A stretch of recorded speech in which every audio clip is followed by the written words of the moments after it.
তো হয়েছেটা কি, যে আমার একটা মজাদার গল্প আজকের দিনের শেয়ার করি আপনাদের সাথে।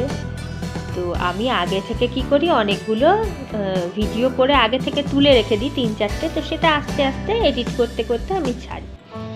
তো ওরকম তুলে রেখেছিলাম 3-4টে ভিডিও এডিট করে রেখে দিয়েছিলাম, একটা একটা করে ছাড়তাম। এবার আমার ফোনটাতে কি হচ্ছে, কদিন ধরে কিছুতেই আপলোড করা যাচ্ছে না, মানে ট্রান্সফার করা যাচ্ছে না আর কি, এতে আপনার ইউটিউবে ট্রান্সফার করা যাচ্ছে না। তো আমি ভাবছি কদিন ধরে ফোনের দোকানে নিয়ে যাব, তারপর নিজেও অনেক ট্রাই করেছি এদিক ওদিক করে, এইটার থেকে ওইটায় ট্রান্সফার, কিছু না কিছু গন্ডগোল হয়ে যাচ্ছে, হচ্ছে না কিছু। তো তারপরে আজকে সকালবেলা আমার হাজব্যান্ড নিয়ে গেছে দোকানে, তারপরে ফিরে এসে আমাকে বলছে যে সব গ্যালারি থেকে ডিলিট হয়ে গেছে, কি একটা এসডি কার্ডে ট্রান্সফার হয়েছে, ট্রান্সফার করার পরে তারপরে নাকি বলেছে যে তাহলে ফোনের মেমোরিটা ডিলিট করে দিন। তো ফোনের মেমোরি ডিলিট করতে গিয়ে নাকি পুরো সব হাওয়া হয়ে গেছে।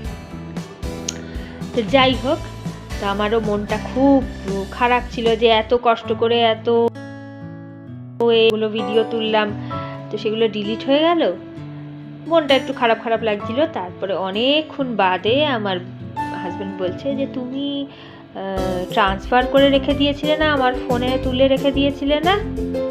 তারপরে বললাম হ্যাঁ সত্যি তো, আমি তো মুছে দিচ্ছি, সব ডিলিট করে দিচ্ছি বলে সব ভিডিওগুলো আগে থেকে এর ফোনে তুলে রেখে দিয়েছিলাম, ট্রান্সফার করে রেখে দিয়েছিলাম। তারপরে খুলে দেখি 3-4টে ভিডিও ছিল, হ্যাঁ এডিট করা।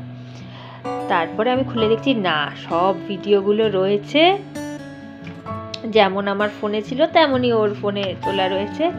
মানে যে আমি সব এদিক ওদিক করছিলাম ফোনের মধ্যে, সেই জন্য আগে থেকেই ভেবেছিলাম যে না, একটা ফোনে অন্তত সেভ করা থাকুক, তাহলে বাই চান্স ধরুন আমার ফোনেরটা ধরুন ডিলিট হয়ে গেল, তাহলে আর মানে অসুবিধা হবে না।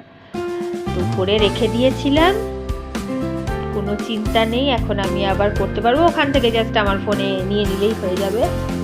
যাই হোক, এটা আমার একটা এখন মানে খুব ভালো লাগছে মনটা, মানে খুব চিন্তায় পড়ে গেছিলাম যে এতগুলো সুন্দর সুন্দর ভিডিও তুলে রাখলাম, সব ডিলিট হয়ে গেল। তো সেই ফিলিংসটা জাস্ট ভাবলাম আপনাদের সাথে একটু শেয়ার করি। তো ঠিক আছে, খুব শিগগিরই আবার ভিডিও আসছে, কেমন লাগবে ভিডিওটা বলবেন অবশ্যই, কেমন লাগছে ভিডিওগুলো দেখতে অবশ্যই বলবেন। আর কি কি এক্সট্রা আরও কেমন করে আমি ইমপ্রুভ করব সেটাও আমাকে বলে দেবেন আপনারা। তো আজকের মতন টাটা।